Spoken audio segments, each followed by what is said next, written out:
BismillahirRahmanirRahim.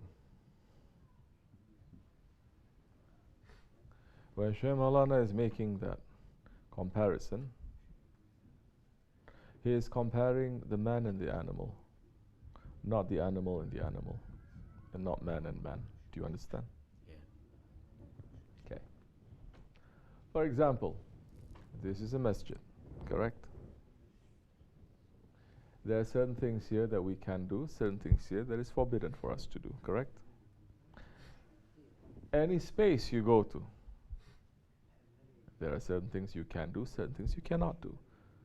You go to a cinema, theater, certain things you can do, certain things you cannot do. Now in this masjid, this is for who? Only for people, humans. Only for humans, and it is open for everyone to come. But what if the person who comes, doesn't matter if that one's a believer, unbeliever, Muslim or a non-Muslim, but he comes. And he does things that are not appropriate for that setting. What is his behavior like? It's not a human behavior. For example, if he wants to just jump up and down and scream, that's not a normal human behavior. Or he just comes and just fights with everyone, where everyone is worshipping, that is not a normal human behavior. Correct? It's not human.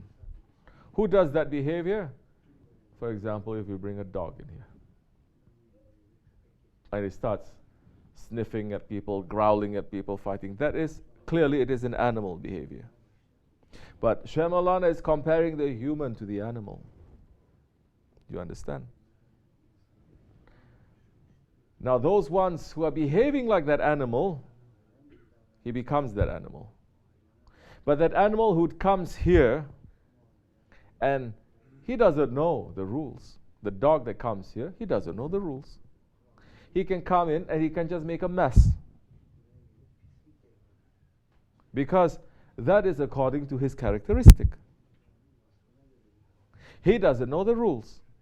Especially if it's coming to a human situation, human dwelling, where humans they live, he doesn't know that. Correct? Yes. And he makes it. You bring a sheep here. A sheep is just going to do what it's doing outside. Try to find something to eat, make mess here, make mess there. But they are sheep. Their behavior, according to the people, according to the space, according to the situation, is it good or bad? It is bad. Their behavior is bad, but it fits to their characteristic because they are what? They are animals. It doesn't fit to humans to behave the way they do. But will the animal do anything he wants outside? It looks as if, we were just talking about this, it looks as if the dog is just going anywhere that he wants to go, biting anything that he wants to bite. The sheep just goes anywhere he wants to go. But in reality, there is more rules and strictness of laws outside in the animal world than it is amongst the people. The wolves in the mountains, they know where to go, where not to go. All the wolves belong to a pack. They know who they are. The dogs, you think these dogs here, huh? Everyone is free to do as they like. Especially we start untying all the dogs here. You think everyone is going to be so relaxed and do as they like. What are they going to do first? They're going to fight with each other. Why are they going to fight with each other? What is the reason? To establish who is boss. Where you're supposed to be, where you're supposed to be, where you're supposed to be, where you're supposed to be. Once, they're not going to fight forever. Once they finish fighting, they know where they're supposed to be. That is the circle, that is their circle, that is their orbit, that is the orbit. Don't cross. You cross, the one who is in charge is going to knock you down. Do you understand? So amongst the animals now, they have the rules there. There's rules in the hen house. We have so many animals here, we take lesson from them. And if they behave outside of those rules, the other is going to gang up on them and take them down. Do you understand? Yes. But they are behaving. Who is telling them this? No one is telling them this. Did some chickens get together to write constitution? Did some wolves come to get together to set up laws and bylaws? No. Allah sent inspiration to their hearts. And there is power that comes from that. Then, according to the situation, they may even help each other. That what we see, oh, they're enemies to each other. No, they may even help each other, especially when man does not interfere into them. The animals in the wild, it doesn't interfere negatively. They show more compassion than we showing compassion here. Humans, we are now worse than animals. Humans, we come to sink to the level of barbarism. We are barbarians.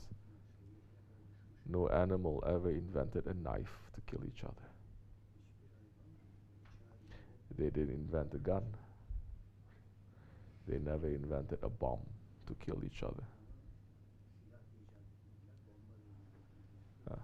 They say, oh, but they have their claws and this and this. So do we. Man, just by ourselves, by our bodies, we invented so many ways of killing each other without using any weapons too. But on top of that, we have weapons. On top of that, we have weapons of mass destruction. So now, becoming animals worse than the characteristic of an animal. You understand? Because it doesn't fit. This is what Allah subhanahu wa ta'ala is meaning on the Day of Judgment. There are those who are going to be raised and they're going to be put to the side of animals because they did not get rid of the animal characteristics. It doesn't matter if it's huge or it's small. It doesn't matter whether you kill 1,000 people or you kill one person. It doesn't matter now whether you lie to a whole nation or you lie to yourself. The characteristic of the ego is there inside of each and every one of us. It's just that Allah subhanahu wa ta'ala is not giving everyone the opportunity to act on that ego. And in this century, past century, this is a century of the ego, century of the self, where everything that you see outside, everything is just supporting your ego.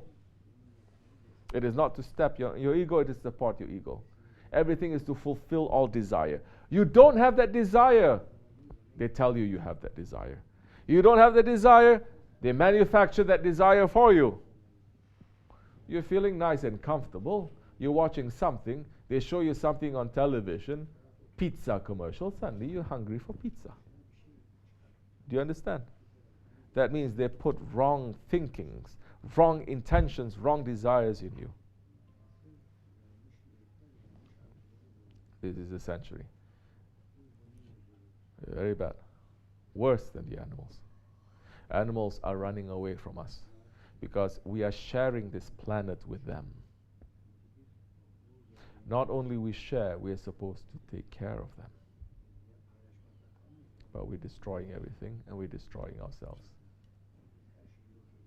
And Allah's revenge is going to come. He's going to take out tyrants. Don't make no mistake. He's going to take out every tyrant that lives in this world. Make sure you are not. I'm making sure that I am not. Tyrant just doesn't mean you are a leader and you have thousands, millions of people in front of you and you do something, which these days, so many of them, majority of them, they're all tyrants. But how are you being a tyrant to others around you?